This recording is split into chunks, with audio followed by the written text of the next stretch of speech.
Say something! You're on television! Remember, all I'm offering is the truth, nothing more.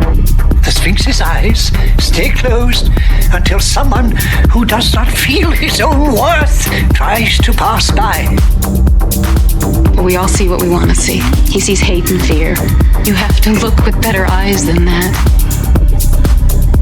We don't even care whether or not we care.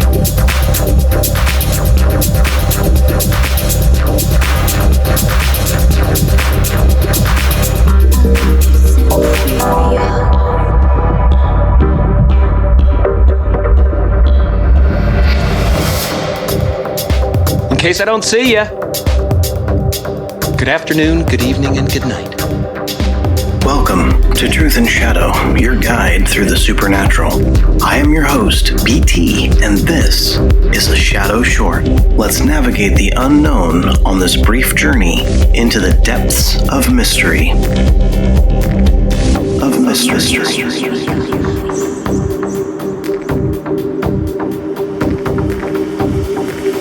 You ever notice how people talk about losing themselves? As though it's always a tragedy. As if to dissolve, to melt down to nothing, is the end of the story. But what if it isn't? What if, in the deepest dissolutions, in the floods that strip away every solid thing we cling to, there's a hidden secret? That death by water is the only way the soul is reborn. Carl Jung called it dissolution. The alchemists before him used the term to describe what happened when solid matter was broken down into liquid form. You took something rigid, stable, defined, and you let the fire melt it, the waters consume it, until it lost all shape. Sure, it sounds like destruction, but in the strange language of alchemy, dissolution wasn't an end.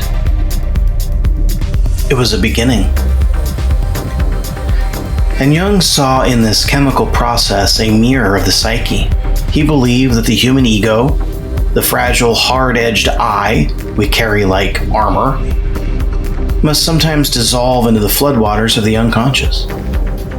Solutio is when the dam breaks, the fixed personality melts, certainties crumble. Everything we thought we were becomes fluid, monstrous, terrifying even. And yet, without that, no transformation is possible. But here's the thing.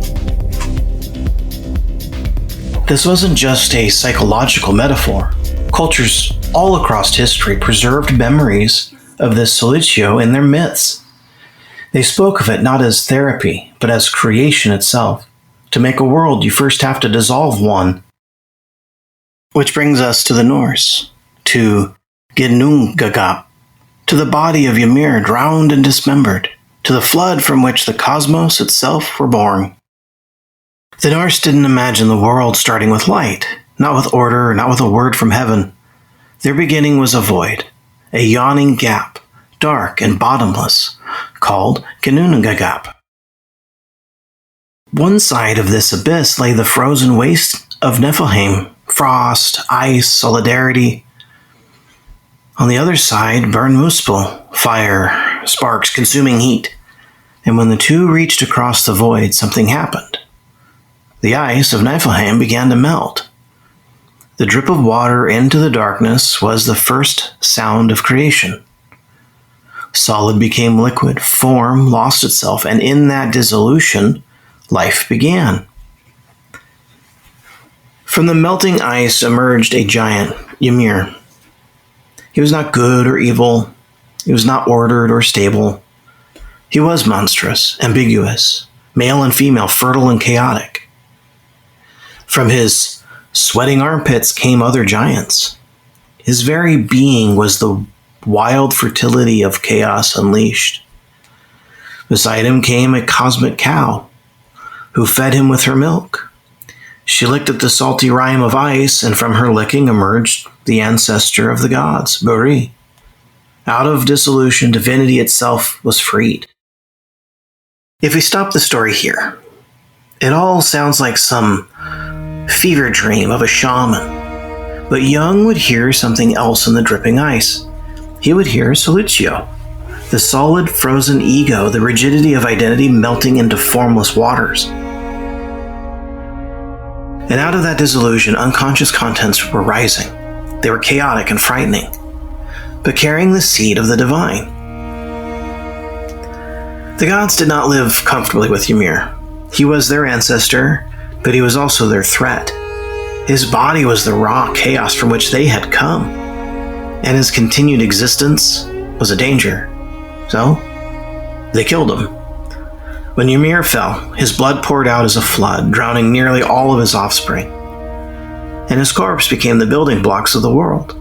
His flesh, soil and earth, his bones became mountains, and his skull the dome of the heavens. And his blood became the oceans that cover the world. The cosmos was built from the dissolution of Ymir. Creation came through slaughter and dismemberment, through tearing apart the chaotic whole and dissolving it into its elements. To Jung, this is precisely how the psyche works. The encounter with the unconscious begins with a flood. The ego, small, fragile, controlling, feels drowned in forces it cannot master. But when the flood subsides, the very material that threatened us becomes the grand new beginning. Our fears, our traumas, our shadows, when dissolved, become the raw stuff from which a larger self can emerge. In the alchemical texts Jung studied, Solutio always carried two sides. On one hand, it was destruction, the melting of rigid forms, the breaking apart of stable structures. On the other, it was purification, the washing away of dross, the preparation for new growth. Psychologically, Solutio appears whenever life overwhelms us. The loss of a job, the death of someone we love, the collapse of a marriage. The night when we stare at the ceiling and realize nothing makes sense anymore. These are floods. We drown. Our old identities are washed away. But from Jung's perspective, this dissolution is the threshold of transformation. Just as Ymir's death gave birth to the earth and sea, so too the death of our old self gives birth to something greater. Think of baptism. You go under the water, not as a cleansing sprinkle, but as a symbolic drowning, a dying.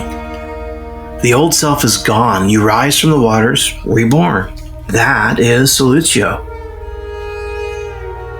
And the thing about floods is they terrify us. We spend our lives building walls against them.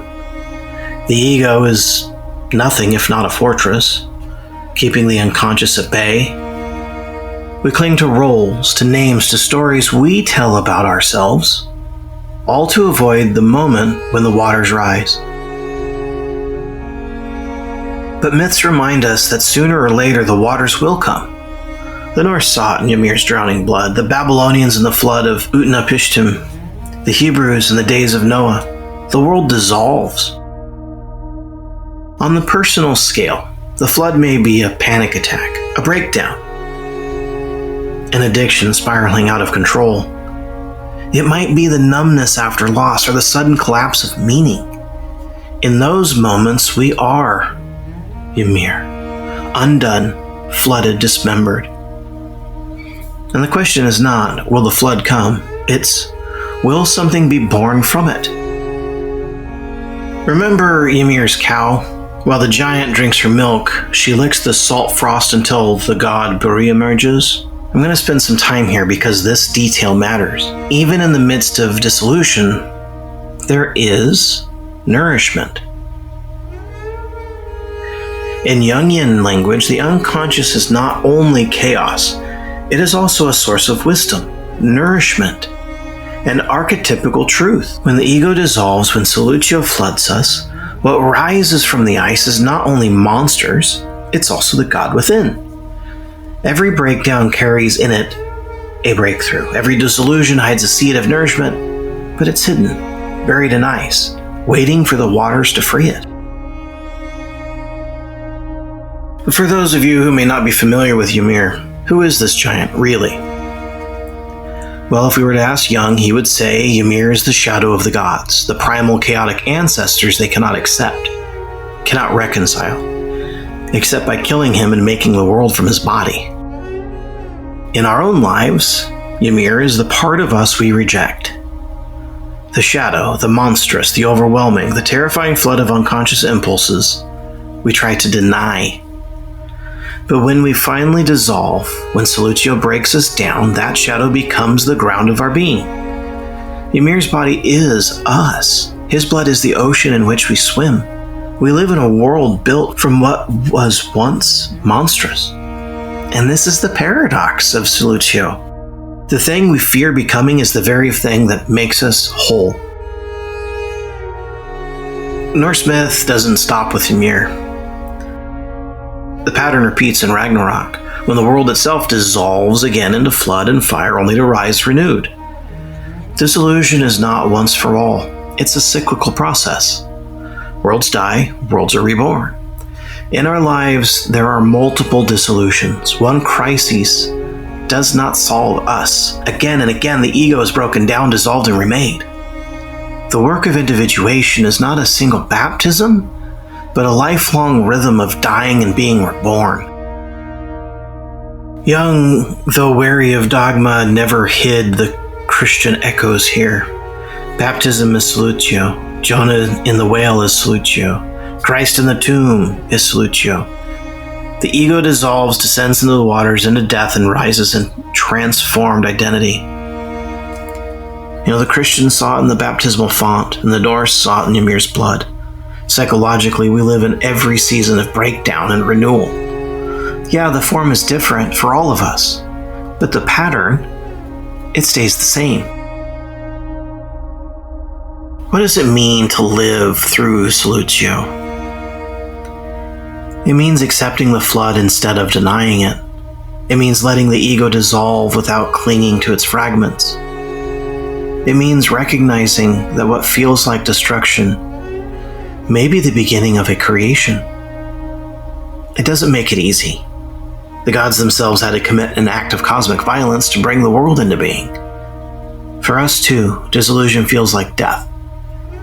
But when we let it happen, when we allow the waters to wash us, what emerges is a world richer and more whole than what came before. And even to the most ancient of humans, water has always been both danger and promise. It can drown us, it can wash us. It helps our plants grow and it can terrify us, but it always renews. The Norse knew this too. The alchemists knew this. And Jung knew it also. In Solutio, you are not destroyed, you are not dissolved. You become fluid, open, and unbounded, and the self you knew melts away. But only so that a greater self can take form. So the story of Ymir is not just about a monster's death. It's about how we are built from the body of dissolution. Our very flesh, our very world, is the transformed shadow of chaos. We live every day in the aftermath of Solutio. So when the waters rise in your life, when you feel yourself drowning in the unconscious, remember Ymir, remember the melting ice, remember that dissolution is not the end. It's the first sound of creation. It's the drip of water in the dark void, the whisper of a new world being born. You can't stand at the edge of the abyss forever. At some point, the ice melts. At some point, the fire reaches out across the void, and solidity gives way. We can pretend it won't happen. We can build walls, keep the flood at bay with rituals of distraction, and certainties polished like armor. But Jung knew, the alchemists knew, the Norse skalds knew. Eventually the waters rise. Eventually the ego dissolves. That's what Solutio is. Not a stage in some medieval laboratory. Not just a metaphor Jung scribbled in the margins of his alchemical studies. It is the thing that happens when the I you thought you were melts into something deeper. It is the panic attack that leaves you breathless, the grief that drowns you, the moment when the story you've been living disintegrates and you're left with nothing but dripping water in the void. Is it chaos? Yes, but it's also the birthplace of the cosmos. In Norse myth, they put it in the shape of Ymir, the giant born of fire and ice, whose body was so overwhelming that even the gods, his children, had to slay him. His blood was a flood, his corpse became the world. It's brutal imagery, yeah. It's cosmic violence, cosmic sacrifice even. But look at the pattern. Something fixed and whole, monstrous and total, is broken apart, dissolved, dismembered. And from that dissolution comes the world we inhabit, the seas we swim, the mountains we climb. That's how the psyche works. Jung saw it again and again in his patients. They came to him clinging to identities, to roles, to careers. All of these carefully crafted faces for the world. And then came the dream or the crises, or the breakdown that melted those defenses. They dissolved. They sank into unconscious waters. They felt like they were dying. And yet, in that death, something new began. Out of the fragments, a larger self assembled. One that could not have existed without the dissolution of the old. This is why the alchemist spoke of solva et coagula, dissolve and then coagulate, break down so that you can come together anew. No new creation without dissolution, no rebirth without death, no individuation without solutio. The Christian imagination knew this too. Baptism is not just a sprinkle of water, it's not just a polite washing of hands. It's a burial, it's a drowning, going under the water, being buried in it, so that the old man dies and the new man rises. You know, the story of Jonah in the belly of the whale, it's the same. Ego swallowed by the abyss, dissolved in darkness, spit out onto new shores. Even Christ in the tomb, dissolution into death, descent into hell, and then resurrection. And if you listen closely, you'll hear the same current running through every myth. The flood of Gilgamesh, the waters of Noah, the deluge that ends one world and begins another. Dissolution is everywhere. It is the hidden rhythm of transformation. But we don't like it. We're afraid of it, and rightly so. Because solutio will feel like annihilation. Honestly, to let yourself dissolve, well, it means letting go of the story you've clung to. The control you thought you've had. It feels like losing yourself. It feels like dismemberment, like drowning, like chaos, eating you alive. Well, that's why the gods killed Ymir. They couldn't live with him whole. They had to break him down. That's why we resist the unconscious. We don't want to face the monster that is our ancestor, our own shadow. But the irony is that we already live in Ymir's body. The oceans, the mountains, the very sky above us, all of it transformed from the corpse of this monster. We're already walking on what we once feared, and psychologically it's the same. The things that terrify us, the shadows we hide, well, once dissolved, become the very ground of our being. Our brokenness, our world is built. So Jung would say, don't run from this illusion. When the waters rise, when the ego begins to melt, don't fight it. Don't cling to the ice. Let it dissolve. Because what feels like an end is only the beginning. What feels like drowning is baptism. What feels like chaos is creation. Think about that. The drip of water in the void, the melting of ice. It was the first sound of the cosmos. Dissolution wasn't the end, it was the start. And maybe that's the secret buried in all of our myths. That sometimes you have to let yourself go under. Sometimes you have to be broken apart. Because only then can you be reassembled into something greater. Only then can the self emerge whole, fast, alive. So when you feel yourself slipping, when the ego cracks, when the flood comes, when the waters close over your head, remember Ymir. Remember the giant whose body became the world. Remember the alchemist who saw dissolution not as death, but as transformation. Remember Jung, who told us the unconscious is not just chaos, but nourishment. And remember baptism, where the old self drowns so the new can arise. Solitio is terrifying, but it is also sacred, because the truth is, we are all made from the corpse of Ymir. We are all living proof that dissolution is not the end, but the beginning of creation. And maybe, just maybe, the floods we fear most, are the very waters that will carry us home. We're waiting for it. A new beginning. Thank you for listening. This is a free podcast based upon the value for value model. If you find value in this, or any episode, you can return that value by liking the show, subscribing to this channel, leaving a review, or sharing with a friend on your social media accounts. You can also donate on my website. Thank you again. This is BT for Truth and Shadow Podcast. You are the light in the darkness. Walls like poetry, hearts breaking stone, voices soft and light. We fight alone, scream to the middle, clouds of hollow dreams, a symphony of pain, daring never cease.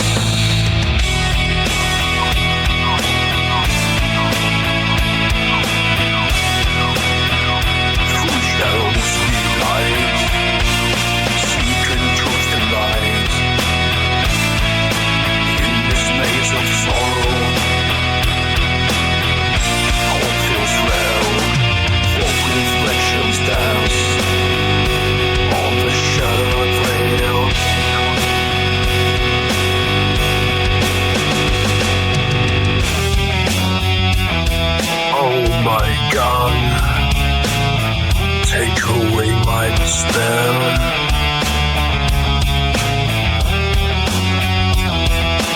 Through the shadows of darkness, guide me under the stormy skies with judgment hands. Show us mercy, we need your protection. Deliverance from the abyss of nothing left.